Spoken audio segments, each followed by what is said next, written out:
Bienvenidos a El Mundo que se avecina. Estamos terminando todo un bloque que hemos dedicado al sistema financiero, a cómo se está construyendo esa gobernanza digital y a la geopolítica global. Y durante todos estos capítulos y estas semanas nos ha acompañado Pablo Sanz. ¿Qué tal, Pablo? ¿Qué tal, Albert? Encantado. Pues muy bien. Oye, tú eres profesor de Derecho Mercantil en ICADE, ¿no? En la Universidad Pontificia de Comillas, en Madrid, ¿verdad? Te has dedicado a todos estos temas, lo hemos visto ampliamente. Y fíjate que en este capítulo final siempre intentamos, pues, bueno, ver la parte más optimista, más de esperanza, ¿no? Y yo lo había titulado Confianza y esperanza en el mundo financiero. Claro, la solución que te dan, si ahora hiciese un curso en una escuela de negocios, ¿no? Cualquiera, no vamos a nombrar, pero incluso, bueno, cristianas, católicas, ¿no? A lo mejor me dan la solución de la ética, ¿no? Todo esto lo vamos a conducir desde una ética universal, ¿no? La ética de los negocios, la ética de las finanzas, ¿no? O sea, parece como que la ética tiene que ser el barniz, ¿no? Cuando, bueno, a veces yo soy un poco crítico, ¿no? Porque claro que hay que beber de esos principios éticos, pero si es una ética utilitarista que me sirve solo para barnizar, ¿no? Y para, al final, legitimar, ¿no? Todo esto que nos has explicado también, ¿no? Y que tiene, pues, oportunidades, pero también grandes amenazas, ¿no? Pues no sé si es la alternativa. Y como en este bloque, en este capítulo, perdón, me gustaría concretar algunas soluciones alternativas, ¿no? A esto que has presentado, ¿a ti te parece que esto de la ética del sistema financiero sería una buena línea? Pues mira, planteas una cuestión muy importante, ¿no? Porque claro, muchas veces en los cursos de negocios, en los cursos de empresariales, en los ámbitos incluso periodísticos, mediáticos, se habla de la ética económica, ética de los negocios, pero como algo adjetivo, como algo complementario, como algo que además se introduce ex post de un programa de estudios, de un programa de formación, como si se quisiera corregir a posteriori las derivas o las consecuencias negativas de unos procedimientos, de unos procesos que se han enseñado, se han implementado y se han ejecutado. Es un completo error de parte. Claro, lo que hay que hacer es analizar bien las causas que producen esos efectos.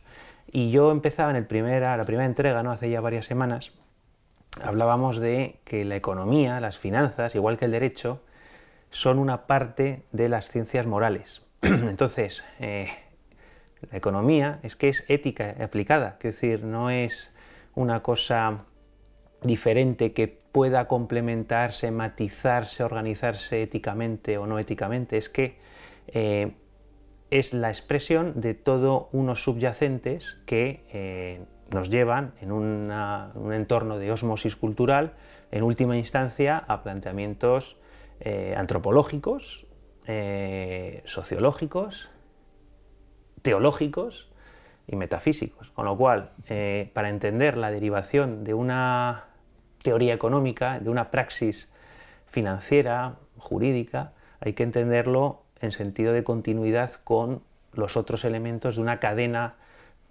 mucho más profunda. Por tanto, esto de ética de los negocios a mí en principio no me gusta, aunque entiendo que tenga que ser necesario planteárselo así en ciertos entornos. Más vale eso que nada, pero bueno. Claro, más vale eso que nada. Yo lo que creo que es que hay que recuperar, por ejemplo, el concepto de derecho natural.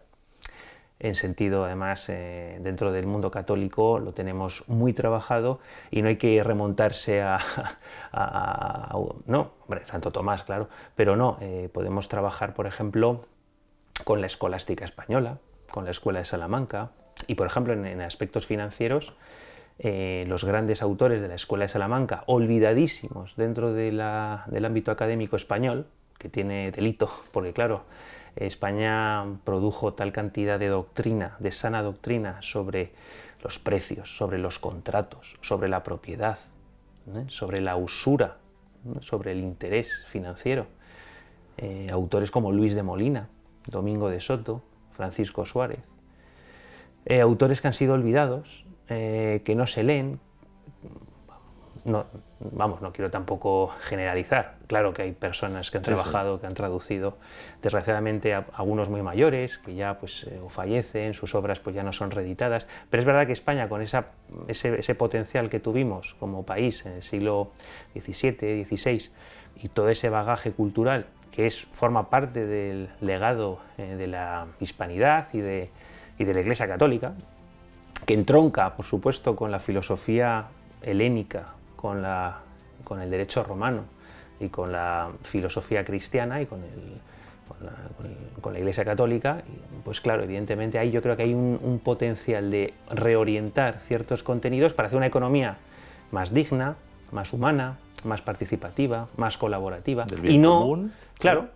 De hecho, uno de los principios, ahora hablaremos, si quieres, Albert, de la doctrina social de la Iglesia, el principio de primacía del bien común, ¿no? Que es fundamental dentro de la doctrina social de la Iglesia. Por tanto, claro, la economía actual responde a unos postulados individualistas, materialistas, economicistas, hiperpragmatismo. Esto nos ha conducido pues, a una situación de colapso a nivel, yo creo, macro o macrosistémico, ya se está civilizatorio, ¿sí? Pero que entronca al final con razones de índole moral, porque al final los colectivos, los grupos, las organizaciones, pues bueno, se mueven por incentivos, por valores y predominan unos sobre otros. Entonces yo creo que eso es lo que hay que trabajar, las causas, las motivaciones, que luego tienen además su correlato normativo, jurídico, político. Entonces, bueno, yo creo que hay que trabajar bien esas causas para dejar de producir ciertos efectos o para producir determinados efectos en la praxis socioeconómica. Bueno, yo te invité al programa porque estoy convencido que esa es tu línea de trabajo, ¿no?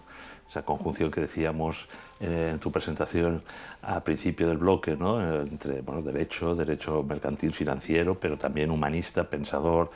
Y por lo tanto, si tú tuvieses que hacer ahora un programa, ¿no?, alternativo a todo lo que hemos comentado, ¿no?, que dé confianza, que dé una cierta esperanza, ¿no?, del bien común, de una sociedad humana, en ese mundo financiero que inevitablemente pues, tenemos que construir, ¿no?, y las tecnologías pues, las tenemos que utilizar para el bien, ¿no? ¿Cuál sería el programa alternativo? ¿Has citado algo por ahí? Ya está hecho. Ya está muy bien hecho. Problema, que claro, la economía ha ido evolucionando, las situaciones y los contextos cambian, pero los problemas fundamentales siguen siendo análogos o ciertamente parecidos o similares.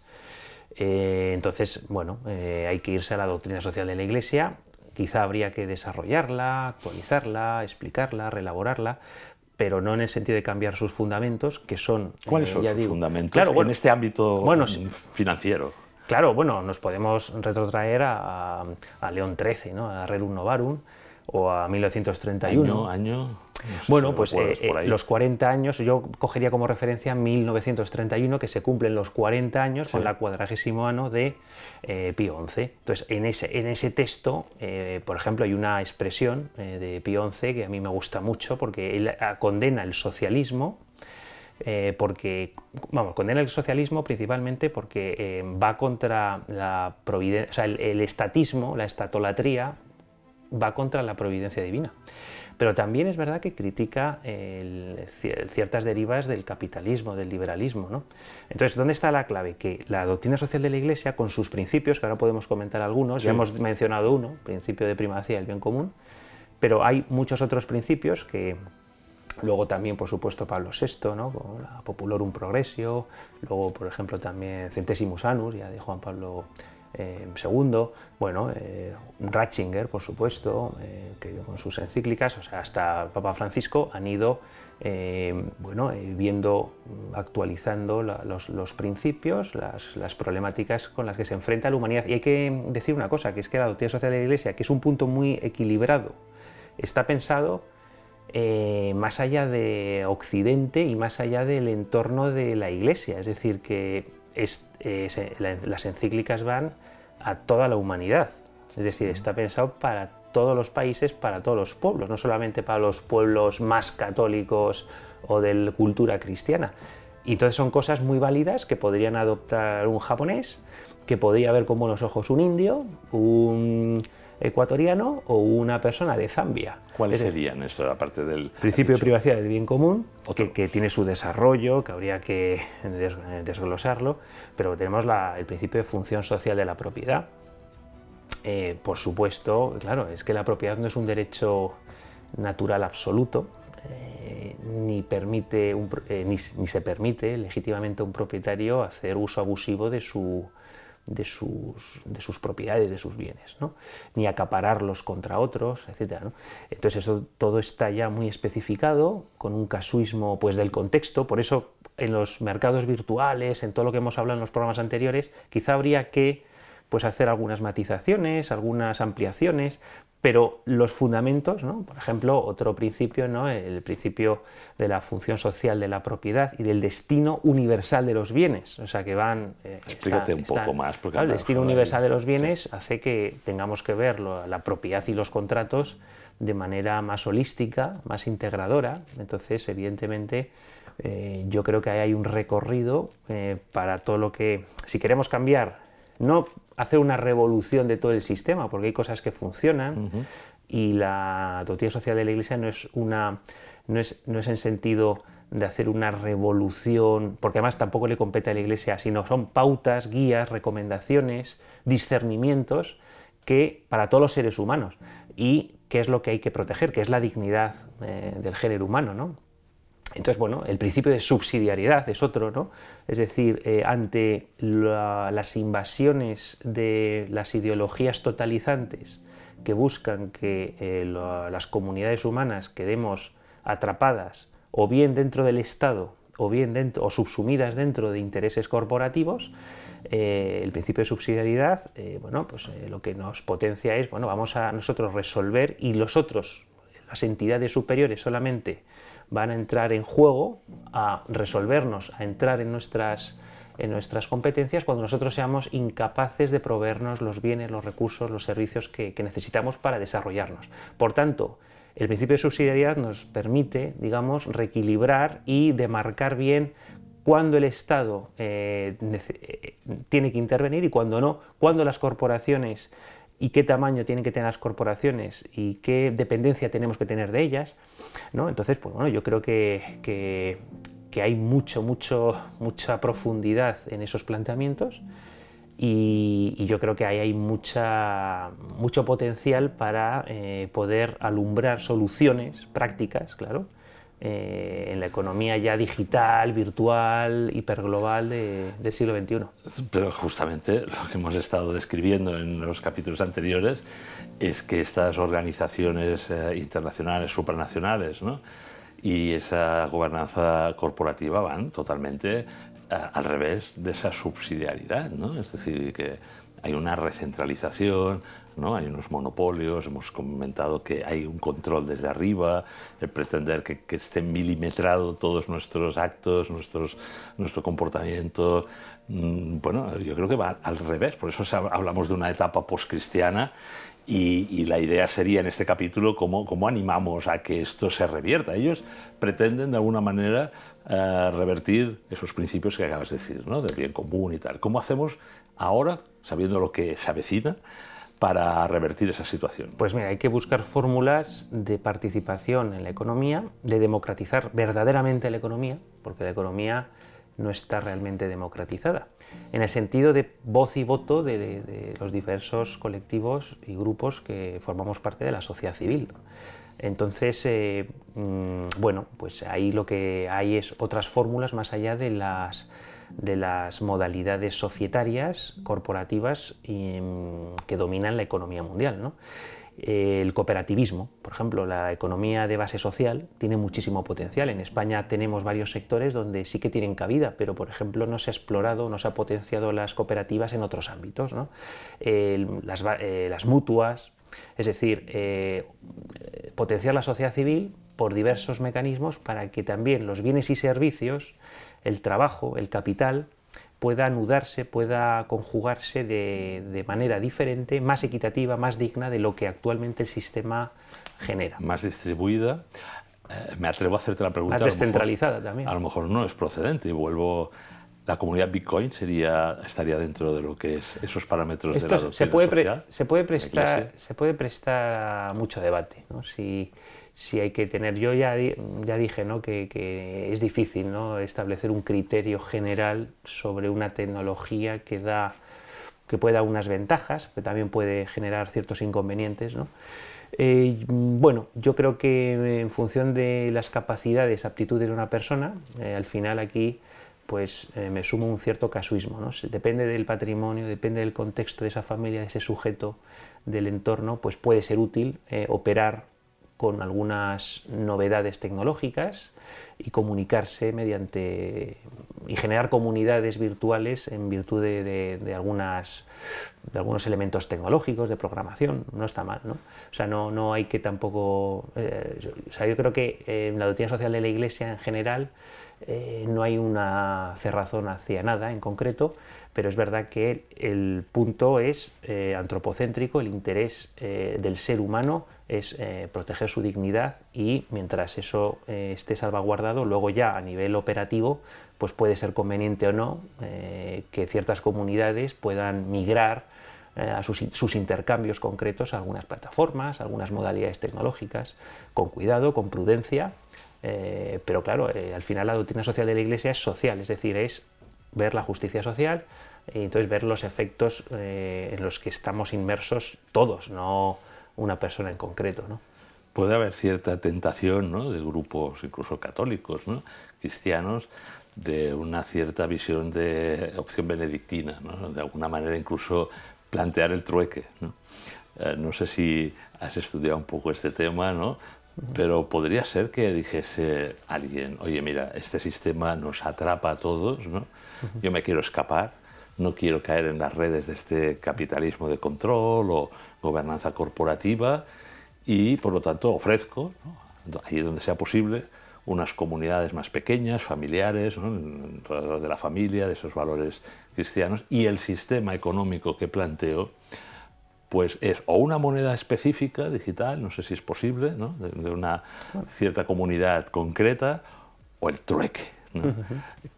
¿Tú crees que es bueno, factible, viable, es aconsejable? Bueno, la opción benedictina se planteó como una posible solución ante un entorno de erosión civilizatoria, pues bueno, emular un poco a San Benito y recogernos en unas mónadas hasta que colapse la civilización. Y ser autosuficiente. Sí, yo creo que, a ver, es un planteamiento, yo creo, de retirada. A mí personalmente no me parece convincente, salvo en ciertos contextos y además con un perfil de personas quizá cansadas de ciertas situaciones, puede ser una manera de descansar, de retirar. Pero yo creo que para lo que es el núcleo de la sociedad civil, yo creo que hay posibilidades de participar todavía en las instituciones, a pesar de cómo está el contexto fuera, que se pueden hacer cosas, que hay proyectos, que se puede combinar lo urbano y lo rural, lo naturalista y lo metropolitano. Yo creo que caben opciones de estar en la ciudad y huir al monasterio, es decir, que no lo veo tanto a nivel de separación, sino que podemos integrar las dos esferas, la más meditativa, contemplativa, sin necesidad de convertir eso en una catacumba, y la opción de vamos a intentar hacer los cambios antes de que eso sea peor, porque de otro modo, si todo el mundo se retirara, el enemigo, digamos, lo tendría muchísimo más fácil, ¿no? Bueno, estar en el mundo sin ser del mundo, ¿no? Claro. ¿Qué proyectos o instituciones o no sé, centros de investigación tú puedes ir en tu trabajo, ¿no?, conociendo que estén en esa visión o en esa misión, diría casi, de elaborar una alternativa a partir de la doctrina social de la Iglesia, actualizada a este mundo que se avecina tan digital, tan distinto a cómo se concibió en su momento la doctrina social de la Iglesia? Claro, bueno, en el ámbito, por ejemplo, anglosajón, en su momento, ¿no?, a principios del siglo XX, sí que hubo un movimiento muy fuerte con el distributismo, ¿no?, sí, de autores como Hilary Belloc o Chesterton, que bueno, no tuvieron una plasmación, digamos, tangible, real, pero sí que es verdad que a nivel, por lo menos doctrinal, yo creo que es un modelo que conjuga muchas ventajas y que seguir ese modelo, claro, ir hacia las propiedades más pequeñas, hacia no la distribución tanto de renta, sino la distribución de propiedad, que todos podamos acceder, porque parte del problema de la desigualdad a nivel mundial es porque se están generando ya clases el precariado, ¿no?, que llaman, y superclases capitalistas, élites transnacionales, globalistas, y una población cada vez más depauperada, más precarizada, ¿no? Entonces yo creo que hay que reequilibrar esta situación. La solución socialista no ha funcionado, es decir, la redistribución de rentas vía intervención fiscal estatal pues tiene muchas limitaciones, y no quiere decir que no haya solucionado nada, pero es verdad que este estado de bienestar además está colapsando a nivel de deuda, es mastodóntico y no soluciona el núcleo de los problemas. Entonces no es una solución. Modelos cooperativos, mutualistas, también por ejemplo la economía del bien común, que auspician algunos autores alemanes, es muy interesante, ¿no?, desde el punto de vista económico. Yo creo que también es una posibilidad, ¿no?, explorar otras maneras de organizar la economía. Hay que desconcentrar los grandes monopolios, los grandes oligopolios tecnológicos, bancarios, financieros. Nadie quiere abrir el melón, nadie lo propone de manera seria, pero yo creo que al final en Estados Unidos, por ejemplo, también hay una corriente de senadores y de pensadores que sí que abogan por que hay que también hacer una política antimonopolio, antioligopolio de algunos sectores regulados, bueno, de manera casi urgente, porque si no, pues estamos teniendo muchísimas limitaciones para cambiar el modo en que estamos creciendo, el modo en que producimos y generamos energía, el modo en que nos desarrollamos como sociedades, ¿no? Entonces está comprometido el medio ambiente. El Papa Francisco, ¿no?, ha prestado mucha atención a la ecología integral, que es una manera diferente de plantear el ecologismo, pues de la hipótesis Gaia, ¿no? O sea, no, el centro no es el planeta Tierra por el planeta Tierra. Nos importa el planeta Tierra y los ecosistemas y la fauna y la flora y las mareas, porque el ser humano estamos en el planeta. Somos por lo tanto, el principio, custodios de la creación, principio, ¿no?, antropocéntrico, antrópico, porque nosotros evidentemente somos corresponsables y co-creadores en el planeta, ¿no? Pablo, nos queda muy poco tiempo para terminar nuestra conversación de esta semana y el bloque, ¿no?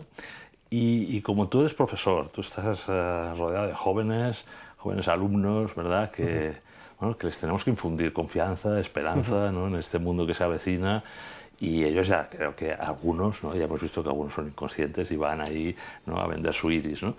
Pero bueno, la gente quiere buscar soluciones, y más la gente joven, que lo que tiene que hacer es construir ese futuro, a pesar de que está viendo que se está construyendo de la manera que hemos ido describiendo, ¿no? Para ir terminando, ¿no? O sea, tú cuando estás con tus alumnos, ¿no?, me consta, pues bueno, ya habéis visto, ¿no?, los que habéis seguido estos capítulos, la calidad humana de Pablo, pero además no, pero es que además, claro, cuando dices mundo financiero, bueno, ya te imaginas, ¿no?, que no hay valor, no hay virtudes, ¿no? No hay virtudes en la persona. Yo creo que tú transmites esas virtudes, esa esperanza, esa universalidad desde los principios católicos, desde la visión del cristianismo, ¿no? ¿Qué les cuentas o qué les contarías, ¿no?, para terminar a esos alumnos, a los jóvenes, ¿no?, que nos están viendo, para entusiasmarles, ¿no?, para transformar este mundo que es una geopolítica global un poco, pues a veces complicada, ¿no? Bueno, a mí me gusta la expresión realismo optimista, en el sentido de que primero hay que partir del análisis de la crítica real, es decir, hay que tener una base real a la hora de aproximarse a los problemas. Si ya partimos de idealismos y de idealizaciones... ¿no? No hay que ser naif. Claro, pero si tampoco entrar en lo pragmático, sino análisis crítico real, pero hay que buscar siempre, evidentemente, porque hay razones para el pesimismo, pero también hay razones para el optimismo. Yo creo que hay muchas posibilidades de hacer cosas, no hay que entrar en un fatalismo, aunque, claro, también depende uno qué tipo de contenidos consume. Si uno consume ciertos contenidos informativos, claro, sería para no salir de la cama por las mañanas. Pero yo creo que hay muchísimas opciones de hacer el bien, de mejorarse, de hacer cosas, de conectar con ámbitos muy frescos, muy fructíferos. Y yo creo que hay opciones, sobre todo a través de la educación, porque claro, no hay manera de cambiar nada si no es uno cultivándose y si no es uno a través de formas educativas y de ambientes educativos. Y lo autodidacta, porque al final, por mucho sistema educativo que haya, al final uno tiene que cultivarse con las herramientas que le den sus profesores, sus maestros, sus entornos, pero al final tiene que ser uno el responsable de sus propios actos, y el principio de libre arbitrio, o sea, el libre albedrío de cada uno. Por lo tanto, al final tenemos mucha libertad y mucha responsabilidad. Bueno, Pablo, gracias porque nos has ayudado muchísimo a despertar, porque a veces parece que estamos un poco o despistados o dormidos, ¿no?, ante lo que se nos está cocinando, ¿no? Y yo creo que estos 7 capítulos nos han ayudado, pues, a comprender ese mundo complejo, y a despertar hacia una realidad que queremos optimista, queremos con esperanza, y que yo creo que ese futuro que se avecina lo vamos a construir con sabiduría y con bondad. Así esperamos. Pues oye, muchísimas gracias, gracias, Pablo. Muchas gracias a ti, Albert. Gracias. Hasta la próxima.